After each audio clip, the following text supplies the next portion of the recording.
Everyone, आप सभी को स्वागत है एस टू स्टडी फाउंडेशन के यूट्यूब चैनल पे। और इस चैनल पे हम फर्स्ट लेसन जो है पद सूरदास का, उसका आंसर हम करवा रहे हैं। तो फर्स्ट क्वेश्चन देख लीजिए, क्या कहते हैं सूरदास में।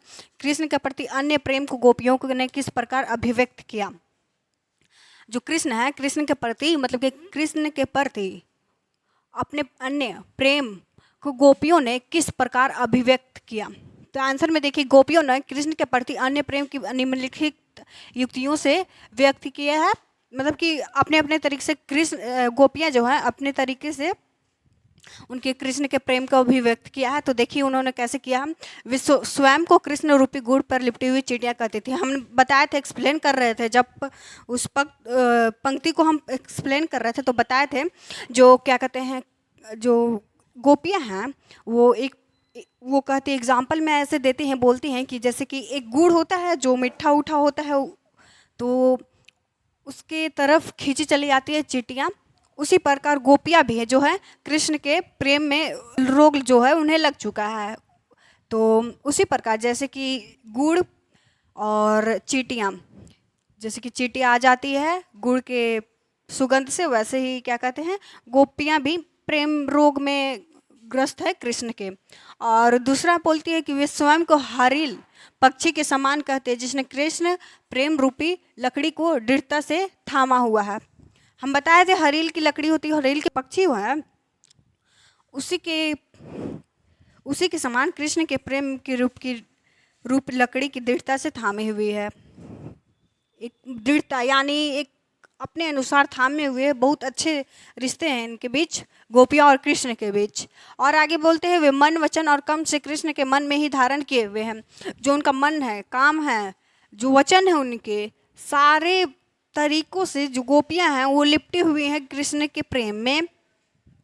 आगे बोलते हैं वे जागते सोते दिन रात और यहाँ तक कि सपने में भी कृष्ण का नाम ही रटती हैं। जो गोपियाँ हैं वो कृष्ण का नाम रटती रहती हैं, चाहे दिन हो, रात हो, जागते हो, सोते हो या स्वप्न हो, ये सिर्फ कृष्ण का ही नाम रटती रहती हैं। आगे बोलते हैं वे कृष्ण से दूर ले जाने वाले योग संदेश से सुनते ही व्यथित होती हैं। गोपियाँ बोलती हैं कि जो कृष्ण के योग संदेश हैं वो सुनते ही उन्हें क्या व्यथित होती हैं, यानी चिंता हो उठती हैं।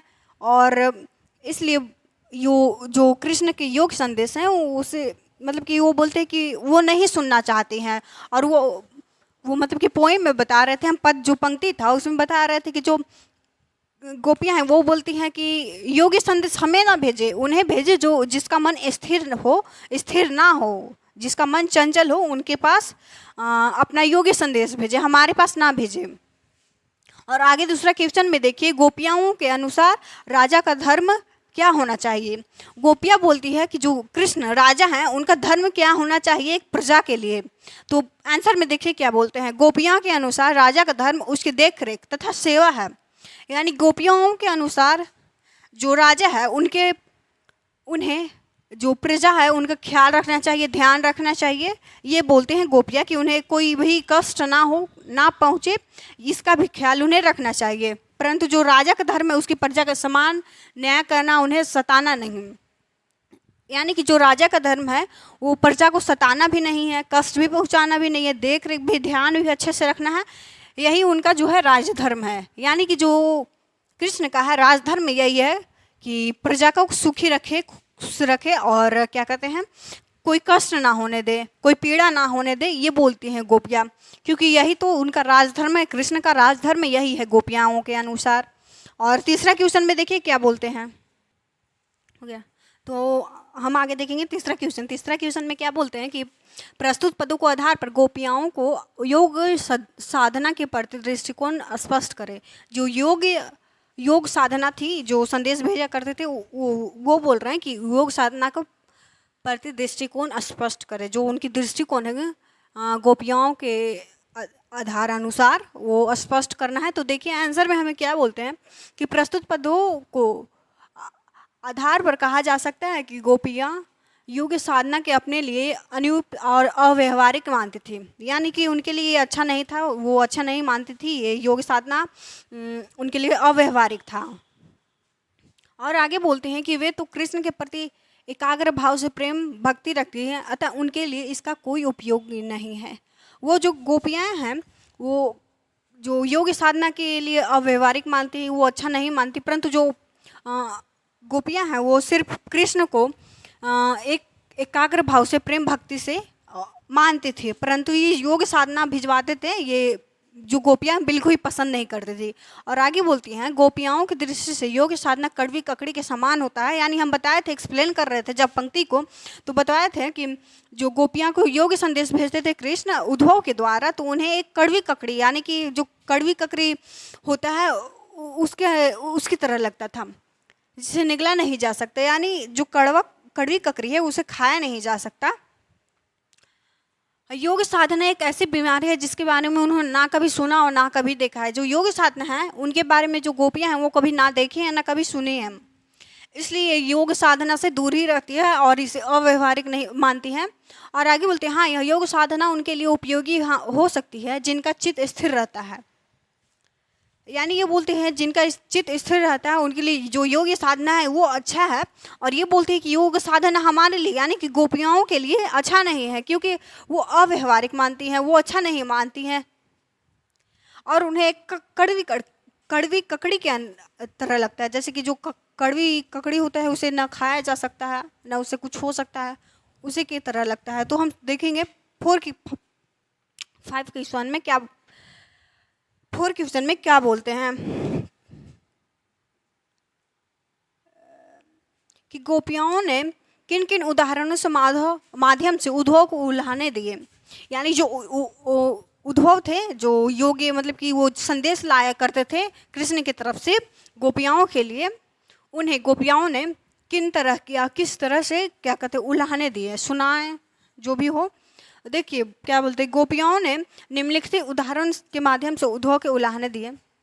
कई प्रकार से कई तरह से अपने तरीके से गोपियाएं हैं जो वो उद्धव को उल्हाने देते हैं। वो बोलते हैं वे कृष्ण के आने के इंतजार में ही जी रही थी, किंतु कृष्ण ने स्वयं ना आकर योग संदेश भिजवा दिया।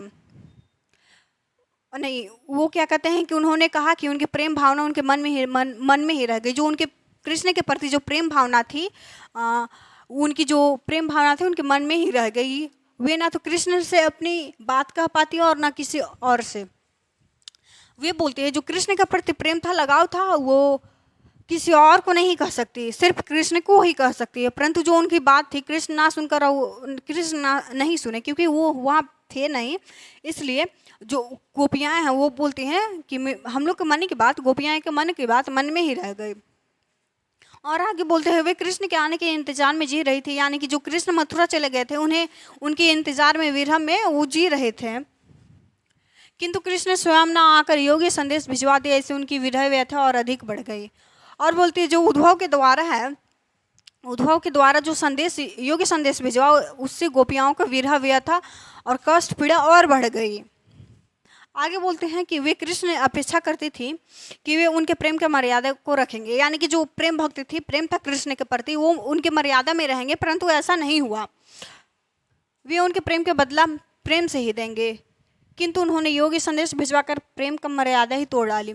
वो बोलते हैं कि जो कृष्ण है वो योगी संदेश भिजवाकर उनकी मर्यादा ही तोड़ डाली, उनके प्रेम की जो मर्यादा थी वही तोड़ डाले। और जो उनके प्रेम के बदले गोपियाँ बोलती है कि प्रेम के बदले प्रेम से ही हम देना चाहते हैं, परंतु कृष्ण ने ऐसा नहीं किया। उन्होंने उद्धव के द्वारा योग संदेश भिजवाकर और भी हमें विरह में डाल दिया, पीड़ा में डाल दिया, कष्ट पहुंचाया। इसी तरह गोपियाँ जो है वो उद्धव को उल्लाहने देते हैं। हाँ, आगे देखते हैं क्वेश्चन में क्या कहते हैं। आगे सूरदास का क्वेश्चन है और 5वां क्वेश्चन देखिए, गोपियाँ ने अपने क्या कहते हैं वाक्य चतुर्य के आधार पर ज्ञानी उद्धव को परास्त कर दिया। उनके वाक्य चतुर की विशेषताओं के लिखे। यानी जो गोपियाँ हैं वो वाक्य चतुर यानी बहुत तेज थी, चालाक थी, वो अपनी बातों में बहुत ज़्यादा बहला फुसला लेती थी। तो मतलब कि किस प्रकार उन्होंने क्या कहते हैं ज्ञानी उद्धव को भी परास्त कर दिया। तो उनकी विशेषताओं को लिखना है कि किस प्रकार गोपियाओं ने परास्त कर दिया था अपनी बातों में, अपने चालाकियों में गोपियाओं ने। तो देखिए जो गोपियाँ हैं वाक्य चतुर हैं, वे बात बनाने में किसी को भी पछाड़ देती हैं। यानी जो गोपियाँ हैं वो बात बनाने या बात करने में बहुत ज़्यादा तेज है, चालाक है, तो ये है जो किसी को भी पछाड़ देती हैं। तो ये बोलते हैं यही कारण है कि गोपियाँ के हृदय में कृष्ण प्रेम उनके सामने गूंगे होकर खड़े हो जाते हैं। यहाँ तक कि ज्ञानी उद्भव उनके सामने गूंगे होकर खड़े हो जाते हैं। जो इतना ज्ञानी, इतना महाज्ञानी उद्भव है, वो गोपियाओं के सामने उनके बातों के चलते वो गूंगे होकर खड़े हो जाते हैं, क्योंकि वो इतना बोलते हैं, इतने बातें बनाते हैं कि उनके सामने ज्ञानी जो उद्भव हैं वो भी चुपचाप खड़े होकर देख रहे होते हैं उन्हें। यही कारण है कि गोपियों के हृदय में कृष्ण प्रेम का सच्चा ज्वार है। यानी जो गोपियाँ की यही कारण है, एक जो इनके जो कृष्ण भक्ति, कृष्ण के बंधन में बंधे हुए हैं और इनकी ज्वार है, वो यही कारण है। मेन पॉइंट वही है कि ये बहुत ज़्यादा ही कृष्ण से लगे हुए हैं और यही उमराव, यही जबरदस्त आवेग उद्धव की बोलती बंद कर देती है।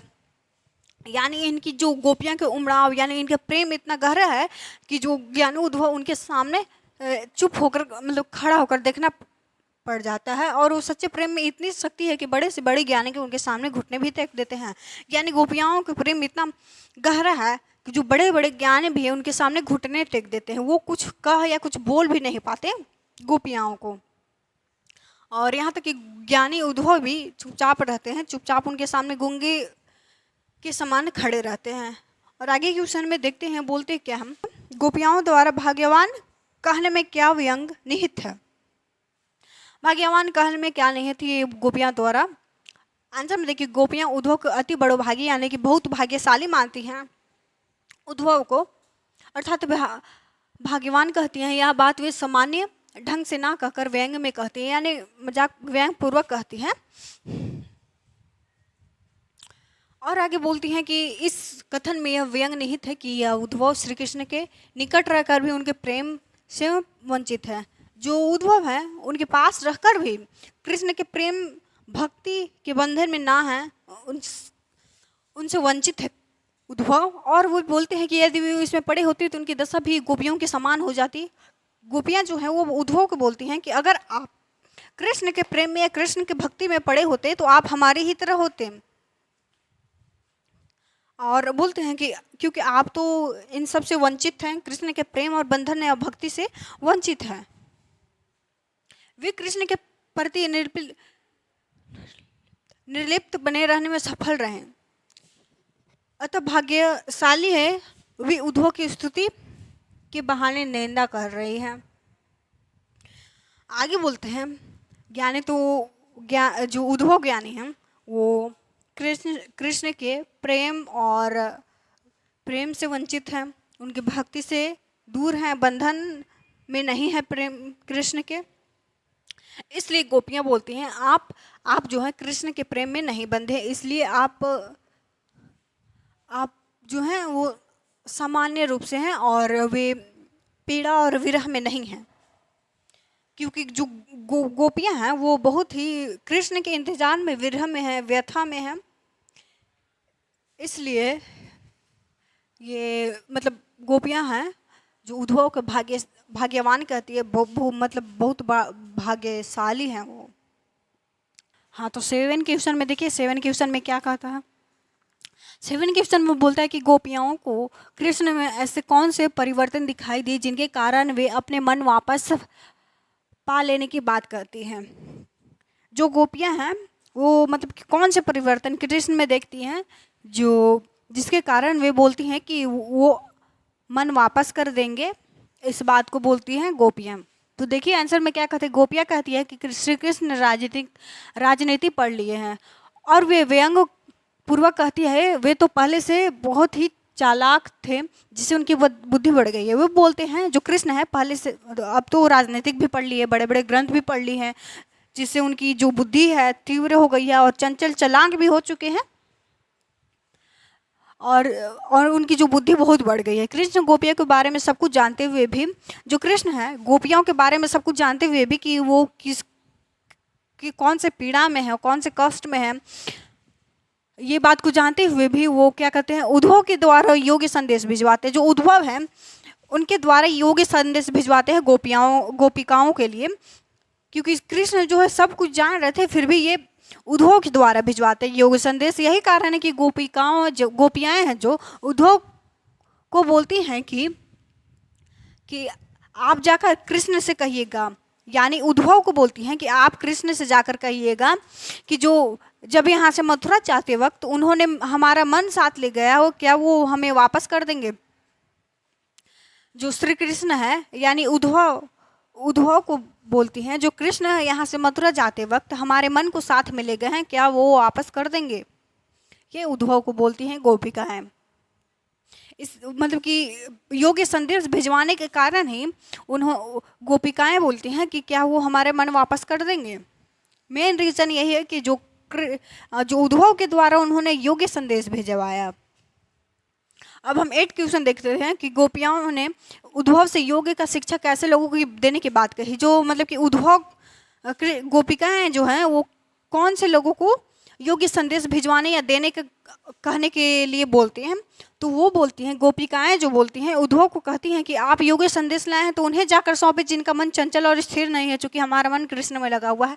वे बोलते हैं कि वो पहले बोलते हैं कि जो कृष्ण है मतलब कि उद्धव जो है, उद्धव को बोलती हैं गोपिकाएं कि जो आप योग्य संदेश लाए हैं हमारे लिए वो और किसी को भेजे दें या कहें जिनका मन चंचल हो, जिनका मन स्थिर नहीं हो, उन्हें जाकर आप योग्य संदेश दें, हमें नहीं। क्योंकि जो हमारा मन है वो हृदय है कहीं और लग चुका है, तो हमें योग्य संदेश नहीं भिजाएं या दिलवाएं, उन्हें भिजाएं और दिलवाएं जिनका मन चंचल है, जिनका मन स्थिर नहीं है। आगे बोलते हैं उद्धव के व्यवहार की तुलना, 9 क्वेश्चन देखते हैं। उद्धव के व्यवहार की तुलना किस किस से की गई है। जो उद्धव का व्यवहार है वो किन किन बातों में कही गई है, किस किस बातों में कही गई है। तो आंसर में देखिए बोला गया उद्धव के व्यवहार की तुलना गोपिकाएं कहती हैं उद्धव जी की कोई गलती नहीं है। जो उद्धव हैं जो योग्य संदेश लाते हैं गोपिकाओं के लिए, परंतु जो उद्धव का इसमें कोई भी दोष नहीं, कोई भी गलती नहीं, कि क्योंकि ये भले लोग हैं, भले इंसान हैं जो दूसरों की मदद करने में खुशी महसूस करते हैं, आनंद अनुभव करते हैं। जो दूसरों लोगों की मदद करने में ये आनंद अनुभव करते हैं, ये गोपिकाएं कहती है। और हम देखते हैं आगे, देखते हैं 10 क्वेश्चन में क्या बोलता है। हाँ, तो 10 क्वेश्चन देख लीजिए। 10 क्वेश्चन में क्या बोलता है। उद्धव द्वारा दिए गए योग्य संदेश में गोपिका को विराग्नि घी का काम कैसे करता है। जो उद्धव के द्वारा है वो मतलब कि योग्य संदेश को गोपिकाओं विरह अग्नि घी का काम कैसे करता है। जो उद्धव के द्वारा योग्य संदेश भिजवाते हैं वही विराग्नि घी का काम करता है। देखिए आंसर में उद्धव के द्वारा योग्य संदेश ने भिजवाकर कृष्ण ने गोपियों को विराग्नि घी का काम किया। गोपिकाएं बोलती हैं कि वे किसी और की द्वारा अपने मन की बात नहीं बोलेंगे। जो क्या कहते हैं, पहला पॉइंट तो ये कि जो गोपिकाएं वो बोलती हैं कि हम किसी और के द्वारा अपने योग्य संदेश या अपने मन की बात किसी और को नहीं कहेंगे और किसी और के द्वारा नहीं भिजवाएंगे। यही बात विराग्नि घी का काम करती है। योग्य संदेश जो है वो बोलते हैं कि गोपिकाएं बहुत समय से कृष्ण का इंतजार कर रही हैं, तन मन और हर प्रकार के विरह से व्यथा सह रही हैं। वो जो बोलती हैं, गोपिकाएं बोलती हैं, वो बहुत समय से इंतजार कर रहे हैं कृष्ण के कि वो कब आ जाए और हमारे बात कब सुने और कब हमसे बात करें, परंतु वो ऐसा नहीं करते। वो मथुरा से उद्धव के द्वारा योग्य संदेश भिजवाते हैं। आगे देखते हैं। परंतु कृष्ण ने उद्धव के द्वारा योग्य संदेश भिजवाकर हमें और दुखी कर दिया। गोपियाँ इसी कारण से विरह की आग में जलने लगी है। वो बोलते हैं कि जो कृष्ण है उद्धव के द्वारा योग्य संदेश भिजवाते हैं, जो उन्हें आग का काम मतलब आग में घी का काम कर रहा है उद्धव के योग्य संदेश। और जो गोपिकाएं हैं वो बहुत समय से कृष्ण का इंतजार कर रही हैं, परंतु जो कृष्ण है वो आते नहीं हैं। किसी और के द्वारा यानी कृष्ण के द्वारा उद्धव के द्वारा योग्य संदेश भिजवाते हैं गोपिकाओं के लिए, परंतु ये उससे खुश नहीं है। वो अपना बात नहीं कहना चाहती उद्धव को, और उद्धव से यह नहीं बोलना चाहती अपने मन की बात। और ये इसी कारण से जो विराग्नि का काम कर रहा है योग्य संदेश, तो हमारा ख़त्म होता है फर्स्ट चैप्टर का आंसर क्वेश्चन। मिलते हैं अगले वीडियो में। Thank you.